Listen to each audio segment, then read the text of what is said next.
Gbogbo agbára tó ń bẹ láyé àtọ̀run, ó ń bẹ lọ́wọ́ Jésù. Gbogbo agbára tó ń bẹ láyé àtọ̀run, ó ń bẹ lọ́wọ́ Jésù. Gbogbo agbára tó ń bẹ láyé àtọ̀run, ó ń bẹ lọ́wọ́ Jésù. Gbogbo agbára tó ń bẹ láyé àtọ̀run, ó ń bẹ lọ́wọ́ Jésù. Gbogbo agbára tí ń bẹ lọ́run òun ayé, tí Jésù ní. Gbogbo agbára tí ń bẹ lọ́run òun ayé, tí Jésù ní. Mo kí wa kú ìkàlẹ̀ bẹ́ẹ̀ ní gbogbo ibi tí ẹ bá ti ń gbọ́ mi. Ní orúkọ Jésù Kristi Násárẹ́tì, ọwọ́ agbára Ọlọ́run ó máa wà lórí ayé wa. Ẹ jẹ́ kí a gbàdúrà. Ní orúkọ Jésù, ní agbára ẹ̀jẹ̀ Jésù, Ọlọ́run gbogbo àgbáyé, oore ọ̀fẹ́ mìíràn la tún ní nínú ọ̀sẹ̀ yìí. A bẹ̀bẹ̀ ní wákàtí yìí pé kí ẹ jẹ́rìí ara yín, kí ẹ sì fọ ohun agbára tí àwọn ènìyàn tí wọ́n fi rí ọwọ́ àti agbára yín nínú ayé wọn. Ọlọ́run gbọ́ kí o ṣe bẹ́ẹ̀. Jésù Olúwa wa. Gbogbo wa pátápátá ni mo tó kí lẹ́ẹ̀kan sí. Àkókò tí a wà yìí ni ẹ̀mí mímọ́ gbà mí. Mo fẹ́ kí ó yé wa wípé ẹ̀mí mímọ́ nìkan òní ó lè gbà wá. Bàbá, ìyá, ẹ̀gbọ́n, wọn ò lè gba ènìyàn. Wọ́n lè sọ pé àwọn ó gba ènìyàn ni, ṣùgbọ́n wọn ò lè ṣe é. Bí a ṣe ń tẹ̀síwájú lórí ohun tí ẹ̀mí mímọ́ jẹ́, tí ènìyàn bá ti ní ẹ̀mí mímọ́, dádì mọ́mì, èèyàn máa ní ìgboyà láti lè borí ogun. Kò sí bí ogun ti lè borí ènìyàn. Ọlọ́run sọ fún Joshua wípé, ṣe gírí kí o sì mú àyà le. Ìwọ ni ajogun ilẹ̀ náà fún. Ìwọ ni wàá kó àwọn ọmọ Ísírẹ́lì dé ilẹ̀ ìlérí. Nípa oore ọ̀fẹ́ Ọlọ́run, tí ènìyàn bá ti lè ní ìgboyà nínú ọkàn rẹ̀, tí ó lè kojú ohunkóhun tí ó bá lè kọjú sí, kò sí bí ogun ọ̀nà ṣe lè le tó. Bíbélì sọ fún wa wípé ta ní ìwọ òkè níwájú Serubábélì. Èyí tó túmọ̀ sí wípé tí ènìyàn bá ti ní ẹ̀mí mímọ́, èèyàn á ní iná ẹ̀mí mímọ́. Tí iná ẹ̀mí mímọ́ bá sì lè wà nínú ayé ènìyàn, Ọlọ́run á fún èèyàn ní ohun gbogbo tí í ṣe òye tí ohun tí í ṣe ti ẹ̀mí. Ẹ̀mí máa wà pẹ̀lú ènìyàn. Mo fẹ́ kí a lọ sínú ìwé mímọ́ nínú ìwé Éfésù orí ìkẹfà ẹsẹ̀ ìkẹrìndínlógún. Éfésù orí ìkẹfà ẹsẹ̀ ìkẹrìndínlógún. Bíbélì wípé lékè gbogbo rẹ̀ ẹ mú àpáta ìgbàgbọ́, nípa èyí tí ẹ̀yin ó lè fi pa iná gbogbo ọfà iná ẹni ibi nì.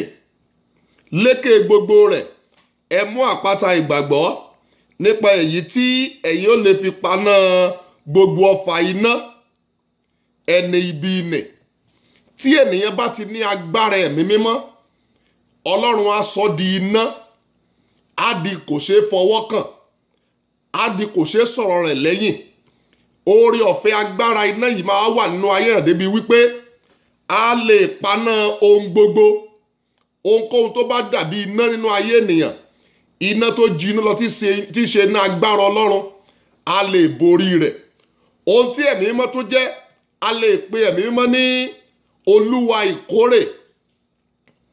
Ẹ̀mí mímọ́ jẹ́ olúwa ìkórè. Bíbélì sọ nínú ìwé Ìṣe àwọn Àpọ́sítélì orí kejì.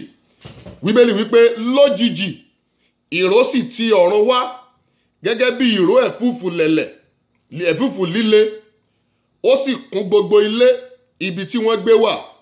Èyí túmọ̀ sí wípé ìjì, Ọlọ́run a máa rìn nínú ìjì. Agbára Ọlọ́run a fi lè wé ìjì, a fi wé ẹ̀fúùfù líle níbi tí a kà yìí. Bíbélì jẹ́ kó yà wípé nígbà tí àwọn ènìyàn gbọ́ ìró ẹ̀fúùfù líle yìí, gbogbo ènìyàn bẹ̀rẹ̀ sí sá gìrìgìrì. Ó bẹ̀rẹ̀ sí pé àwọn ènìyàn wá wípé kí ni ó ń ṣẹlẹ̀ níbí, kí ni ó ń ṣẹlẹ̀ ní ọ̀hún.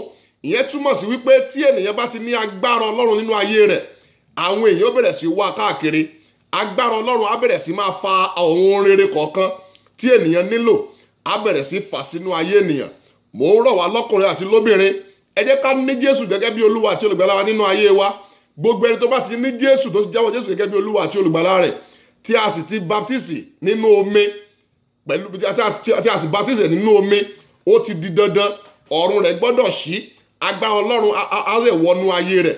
Tí èèyàn bá ti wá ní agbára ọlọ́run yìí, ìgboyà á dé, agbára á dé, ayé ènìyàn á jọ àwọn ènìyàn lójú, àwọn ènìyàn fẹ́ mọ jẹ́ ọ̀rẹ́ ènìyàn torí wípé wọ́n rí ohun kan nínú ayé ènìyàn. Ǹjẹ́ a wá rí ohun kan nínú ayé yín èyí tí àwọn ènìyàn rí tán fi ń sá sẹ́yìn? Mo sọ lórúkọ Jésù ti Násárẹ́tì, agbára ẹ̀jẹ̀ ọ̀dọ́ àgùntàn lórúkọ Jésù Kristi, ohunkóhun tí ayé lè mọ rí nínú ayé yín èyí tí wọ́n fi ń sá sẹ́yìn fún yín. Ọ̀pọ̀lọpọ̀ èèyàn ló ti ń rùn káàkiri ayé, wọ́n á máa wo ara rẹ̀, àwọn èèyàn máa sá fún, wọ́n á máa wò wípé kí ni ń bẹ lára, kí ni ń rùn lára ọkùnrin yìí, kí ni ń rùn lára obìnrin yìí. Tá a bá rí ohunkóhun tí ń rùn nínú ayé níyín tí ẹ ò fi ṣe é wò ní ojú gbogbo ènìyàn, lórúkọ Jésù Kristi, agbára tí ń bẹ nínú ẹ̀jẹ̀ ọ̀dọ́ àgùntàn ó mú kúrò lónìí lórúkọ Jésù. Tí ẹ bá ti gba Jésù, ó ti di dandan, ẹ ti ní oore ọ̀fẹ́ láti gba agbára. Tí ẹ bá ti gba agbára, tí ẹ wà nínú Ọlọ́run, kò sí bí ogun ṣe lè le tó lè borí ayé yín. Mò ń rọ̀ wá wípé ẹ jẹ́ ká rìn nínú ẹ̀mí, ẹ jẹ́ ká gbé nínú ẹ̀mí, ẹ jẹ́ ká ṣe ohun gbogbo nínú ẹ̀mí, ẹ jẹ́ ká máa rìn pẹ̀lú Ọlọ́run, ẹ jẹ́ ká wá Ọlọ́run nígbà tí a lè rí, ẹ jẹ́ ká pè é nígbà tí ó wà nítòsí. Ẹ̀mí mímọ́ òun nìkan ló lè gba ènìyàn. Ohun tí Ọlọ́run sọ, tí Jésù sọ fún wa ni wípé bí òun ṣe ń lọ yìí, òun ti pèsè rẹ̀, òun ó sì rán sí wa èyí tí ṣe agbára. A bá ti lè béèrè pé Olúwa kún mi fún agbára, agbára yẹn á dẹ̀ dé, á dẹ̀ wọnú ayé wa. Bíbélì sọ pé lójijì ìró sì ti ọ̀run wá gẹ́gẹ́ bí ìró ẹ̀fúùfù líle, ó sì kún gbogbo ilé. Tí ọ̀run mímọ́ bá ti wọlé, á kún inú ayé ènìyàn, á kún inú iṣẹ́ ènìyàn, ohun gbogbo á máa ṣeéṣe, ohun gbogbo á máa rọ ènìyàn lọ́rùn, ohunkóhun tí ènìyàn bá sì ń dáwọ́lé á máa yọrí sí rere. Ǹjẹ́ ẹ ti ń dáwọ́lé ohun kan tí kò yọrí sí rere? Mo sọ ọ́ lórúkọ Jésù ti Násárẹ́tì, àlùyọ ètí ayé yín fẹ́, ẹ lọ gbà bẹ́ẹ̀. Ọwọ́ agbára Ọlọ́run, ǹjẹ́ ẹ ti ń lálàkàlà bí? Tí èèyàn bá ti ń lálàkàlà, òkùnkùn á máa gbabẹ̀ wọlé sínú ayé ènìyàn. Tí a bá rí ibikíbi tí òkùnkùn ò rí yín mú lọ́sàn-án, kò rí yín mú láàárọ̀, ó dẹ̀ fẹ́ wá gba ojú oorun mọ́ yín lọ́wọ́, mo sọ ọ́ lórúkọ Jésù Násárẹ́tì, iná Ọlọ́run lórúkọ Jésù Kristi ó máa rún dànù. Mo ń rọ̀ yín wípé ẹ súnmọ́ Ọlọ́run, Ọlọ́run súnmọ́ yín, ẹ̀yin náà ẹ súnmọ́ Ọlọ́run, ẹ wá Ọlọ́run ní àkókò yìí.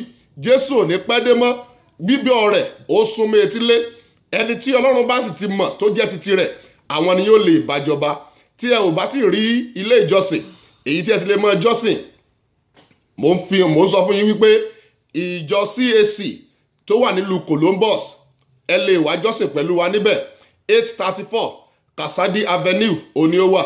Ìjọsìn wa aago 10 ní Sunday school wa ń bẹ̀rẹ̀, aago 11 ní ìsìn bẹ̀rẹ̀, wákàtí 2 péré ni. Orúkọ mi ni olùṣọ́ àgùntàn Adébọ̀wálé Dáìró. Lórúkọ Jésù Kristi, ọwọ́ agbára Ọlọ́run yóò wà nínú ayé yín. Ẹ jẹ́ kí a gbàdúrà. Ní orúkọ Jésù, ní agbára ẹ̀jẹ̀ Jésù, gbogbo ẹni tó ń gbọ́ tí ó sì ń wò mí lọ́wọ́lọ́wọ́ báyìí, mo sọ lórúkọ Jésù Kristi, iná agbára èyí tí ayé yín nílò, tí ọkàn tèmi náà nílò, tí ìdílé wa nílò, tí iṣẹ́ wa nílò, lórúkọ Jésù Kristi, Ọlọ́run kó dá sínú ayé wa. Ẹ̀mí mọ́ kó sọ wá diná, kó gbà wá lọ́wọ́ ogun, ká dẹ̀ rí ìjọba Ọlọ́run wọ̀. Ọlọ́run gbọ́ kó ṣe bẹ́ẹ̀. Jésù Olúwa wa. Àmín, àmín, àmín lórúkọ Jésù. Hallelujah.